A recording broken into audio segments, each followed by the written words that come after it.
কলেজের political science ডিপার্টমেন্টের teacher Dipankar Das স্যারকে আমি মাননীয় বিধায়ক মহাশয়কে বরণ করার জন্য ডেকে নিচ্ছি।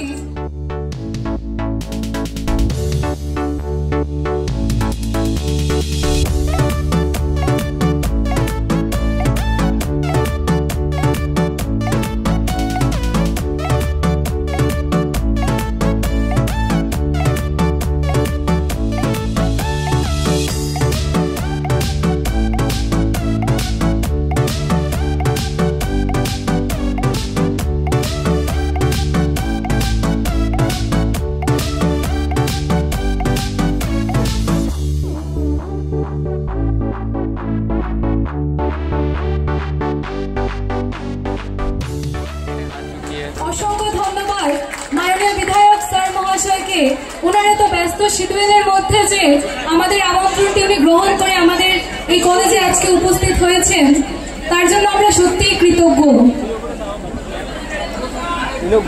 এবারে আমাদের ছাত্রছাত্রীদের পক্ষ থেকে মাননীয় বিধায়ক স্যার মহাশয়ের হাতে একটি পুরস্কার তুলে দেবেন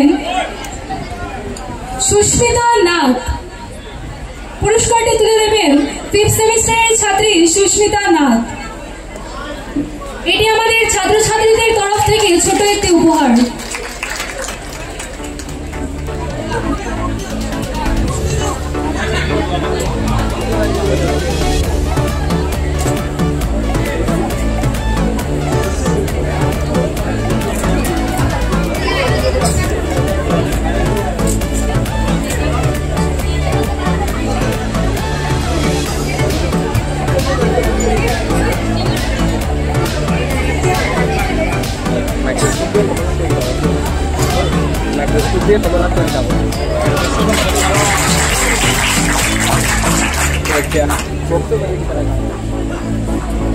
এবারে আমি মাননীয় হসপিটাল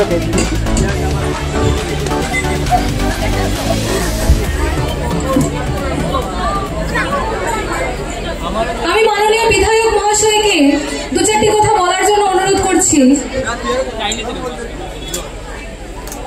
ধন্যবাদ। এসআর কলেজের আজকের এই নবীনবরণ উৎসব উপস্থিত আমার শিক্ষক, কলেজের স্টাফ এবং প্রিয় ছাত্রছাত্রীরা,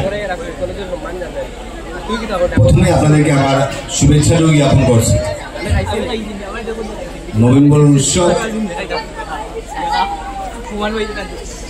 আমি কলেজের জিএস ছিলাম, ভিপি ছিলাম, এবং যখন নবীনবরণ উৎসবটা হতো তার আগ থেকে আগের একটা পরিবেশ ছিল, এবং নবীনবরণ উৎসবের পর আরেকটা ভ্রাতৃত্বমূলক একটা বাতাবরণ সৃষ্টি হয়। যদিও বর্তমানে সেই বাতাবরণ নেই, প্রথম থেকেই একটা ভ্রাতৃত্ববোধ, ছাত্রছাত্রীদের মধ্যে সুসম্পর্ক,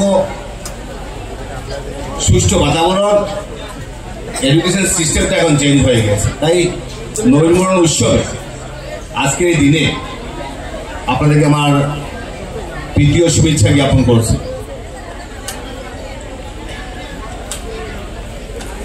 আসার সময় দেখছিলাম, পড়ছিলাম, একটা শিষ্য গিয়ে গুরুকে বলছে যে আমি তো সাকসেস পাচ্ছি না, সাফল্য পাচ্ছি না। গুরুদেব, আমি তো সাফল্য পাচ্ছি না, সাফল্যটা রহস্য কি আমাকে একটু বলে দিন না, কিভাবে আমি সাফল্য পাবো? তো গুরুজি সঙ্গে সঙ্গে কিছু বললেন না, বললেন কালকে সকালে তুমি নদীর পাশে চলে আসবে, একদম সকাল সকাল। সকাল সকাল 4টা-5টার সময় সেই ছেলেটা নদীর পাশে চলে আসলো। নদীর পাশে আসার সঙ্গে সঙ্গে গুরুজি বললেন যে চলুন নদীতে যাই। নদীর একদম প্রথম জল ছিল, বুক অব্দি জল, সেখানে চলে গেলেন।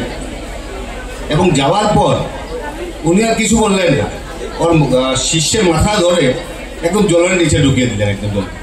তো সে তো একদম মানে আপ্রাণ চেষ্টা করতে লাগলো, সে মরে যাবে এরকম একটা অবস্থা, যে আমি তো উপরে উঠতে না হয়তো আমি মরে যাবো, সেরকম একটা পরিবেশ। তো সে স্যার জীবনের যত জোর আছে সব জোর সে সেটাতে লাগালো। তো আলটিমেটলি একটু সময় পর গুরুজি সেই ছেলেটাকে মাথাটা উঠিয়ে দিলেন। তখন বললেন যে তুমি শিশুকে বলছেন, গুরু বলছেন যে তুমি কি ফিল করেছো? আমি একটা জিনিস ফিল করেছি, আমি কিভাবে জলের উপরে আসবো তার জন্য আমি সব শক্তি লাগিয়ে দিয়েছি। আমার আর অন্য কোনো চিন্তাই ছিল না। আমি আর সমাজের সব চিন্তা ছেড়ে দিয়েছি, আর কাউকে আমি চিন্তা করতে পারছি না। আমি তখন একটাই চিন্তা করেছিলাম যে জলের উপরে আমি কিভাবে আসবো। উনি বললেন সাফল্যটা সেই জিনিস যে তুমি যে জিনিসের উপর মনোনিবেশ করবে, অন্য কিছু চিন্তা করবে না, সব শক্তি সেটা লাগাতে হবে। আমরা পড়াশোনা করছি, আমরা অন্য কিছু চিন্তা করবো না। আমাদের একটাই চিন্তা যে এই 2-3টা বছর আমাদের সব শক্তি দিয়ে, সব কিছু দিয়ে কিভাবে আমাদেরকে আমরা প্রতিষ্ঠিত করতে পারবো, কিভাবে সুশিক্ষায় আমরা শিক্ষিত হতে পারবো। এই ব্যাপারটা হচ্ছে গিয়ে সমাজ ব্যবস্থায় ছাত্রছাত্রীদের ডেডিকেশন, সেই ডেডিকেশন যখন আমাদের মধ্যে বৃদ্ধি পায়, কোনো জিনিসের উপর ফোকাসটা যখন করব, তখন আলটিমেট ফোকাস করব। সে ছাত্র হোক, ছাত্রী হোক, সে এমএলএ হোক, সে যে জায়গার হোক, সে টিচার হোক, তার প্রফেশনে যে থাকবে, যখন থাকবে সে যাতে 100% যাতে চেষ্টা করে।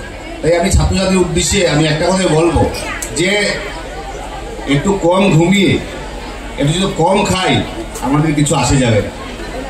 কিন্তু যদি আমরা বেশি খাই আর বেশি ঘুমাই, তাহলে আমাদের আর জীবনটা থাকবে না। তাই এই সময় পরিশ্রম করার সময়, এই সময় নিজেদের প্রতিষ্ঠিত করার সময় আমি বিশ্বাস করি এসআর কলেজের যে বাতাবরণ সৃষ্টি হয়েছে, এসআর কলেজের যে পরিবেশ সৃষ্টি হয়েছে, সেই মানুষ গড়ার কারখানায় এখানে কারিগররা আছেন এবং আমার ছাত্রছাত্রীরা আছেন।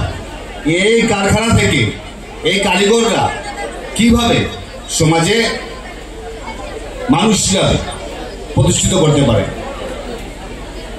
অরুণিমা সিনহা 2011-তে ডাকাতি হয় এবং ডাকাত রেল থেকে সবকিছু জিনিসপত্র নিয়ে ওকে রেলের নিচে ফেলে দেয় এবং ওর কিন্তু একটা পা কাটা পড়ে। রাস্তা রাত সে রেলের সেই ট্রেকের উপর ছিল, মশামাছি খাচ্ছে, সেই জায়গায় কন্টিনিউয়াস রক্ত যাচ্ছে। সকালবেলা এখন সবাই দেখতে পারলো যে ওর পাটা কাটা, অপারেশন করা হলো, ওকে সুস্থ করা হলো এবং পরের দিন সে চিন্তা করলো যে আমি এভারেস্টের উপরে গিয়ে উঠবো। 2011-তে পা কাটা গেল, 2013-তে এভারেস্ট জয় করলেন অরুণিমা সিনহা। সেটা হচ্ছে ডেডিকেশন। সেই ডেডিকেশন নিয়ে যদি আমরা কাজ করি, সামনের দিন নিশ্চয়ই আমরা সমাজে এবং নিজেকে সেইভাবে প্রতিষ্ঠিত করতে পারবো। আমি আমার শুভেচ্ছাটুকু জ্ঞাপন করছি এবং শেষে আমি একটা কথাই বলবো যে এই বৃহত্তর অঞ্চলে একটাই কলেজ, এই কলেজের ইনফ্রাস্ট্রাকচার আমি বিশ্বাস করি আমাদের এই অঞ্চলের মধ্যে সবচেয়ে ভালো ইনফ্রাস্ট্রাকচার আমাদের এসআর কলেজে হবে। আজকে আমি কথা দিলাম।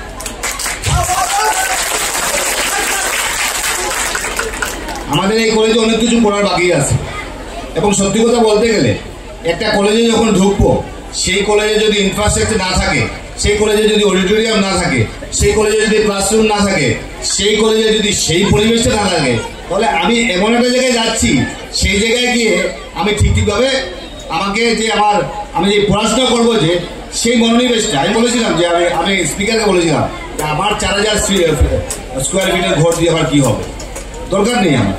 আমার তো 1000-2000 স্কোয়ার ফিটের দরকার গুয়াহাটিতে, কি দরকার? উনি বললো তুমি যখন বড় জায়গায় থাকবে, তুমি একটা সুন্দর জায়গায় যখন থাকবে, তোমার মানসিকতা সেই রকম হবে। তাই আমরা কলেজে যখন কলেজের পরিবেশটা যখন এরকম হবে, তখন আমাদের মানসিকতাও পরিবর্তন হবে। আপনাদের সায়েন্স টিম ইতিমধ্যে সায়েন্স টিমের প্রপোজাল গিয়েছে। আমি বিশ্বাস করি যে এসআর কলেজে সায়েন্স টিমেরও যাতে কিছুদিনের ভিত্তিতে আমরা সায়েন্স টিমও যাতে ইন্ট্রোডিউস করতে পারি এবং পূর্ণাঙ্গ একটা কলেজের এখানে অনেক জায়গা আছে, কলেজের কাজ করার মতো অনেক পরিবেশ আছে। তাই সেই পরিবেশে যদি আমরা ঠিকভাবে কাজ করি, তাহলে এত অঞ্চলের মধ্যে, বোরাকবেলির মধ্যে আমরা সুন্দর একটা কলেজে রূপান্তরিত করতে পারবো। আমি সবাইকে ধন্যবাদ জ্ঞাপন করে নবীনবরণ উৎসবে প্রত্যেক ছাত্রছাত্রীকে আমার শুভেচ্ছা জ্ঞাপন করে তোমরা জীবনে প্রতিষ্ঠিত হও আর একটা জিনিস বলছি যে প্রতিষ্ঠিত হওয়া শুধু পড়াশোনা করলাম, শিক্ষা এমন একটা জিনিস, শিক্ষা যদি আমরা যদি শিক্ষিত হই আমরা কিছু না কিছু হবই হবো। কেউ এলডি হবো, কেউ মাস্টার হবো, কেউ এসিএস হবো, কেউ ইউপিএস অফিসার হবো, কিছু না কিছু আমরা হবো। এটা তাই শিক্ষা ব্যতীত আমরা চিন্তা করতে পারি। আজকের সমাজ ব্যবস্থায় শিক্ষাই এমন একটা জিনিস যেটা আমাদেরকে নিয়ে প্রতিষ্ঠিত করতে পারে, যেটা আমাদেরকে কিছু না কিছু দেবে। শিক্ষা কিছু না কিছু দেবে। শিক্ষা যে আমরা অর্জন করতে পারি, আমি আর পিছনে যাব না, অন্তত 2 স্টেপ আমি এগিয়ে যাব, 2 স্টেপ পিছনে যাব না। তাই শিক্ষা ব্যতীত আমরা চিন্তা করতে পারি না। আবারও সেই নবীনবরণ উৎসবে আপনাদের সবাইকে আমার শুভেচ্ছা জ্ঞাপন করে, আমার সাধুবাদ জ্ঞাপন করে, সবার উত্তর শ্রীবৃদ্ধি কামনা করে আমি ভগবানের কাছে প্রার্থনা করছি সবার মঙ্গল হোক, সবাই ভালো করে পাস করুন, সবাই সমাজে প্রতিষ্ঠিত হন, সেটাই আজকে কামনা করছি। নমস্কার, ধন্যবাদ, জয় হিন্দ। অসংখ্য ধন্যবাদ মাননীয় বিধায়ক কমলাক্ষ দেবপুরকাস্ত মহাশয়। আমরা জানি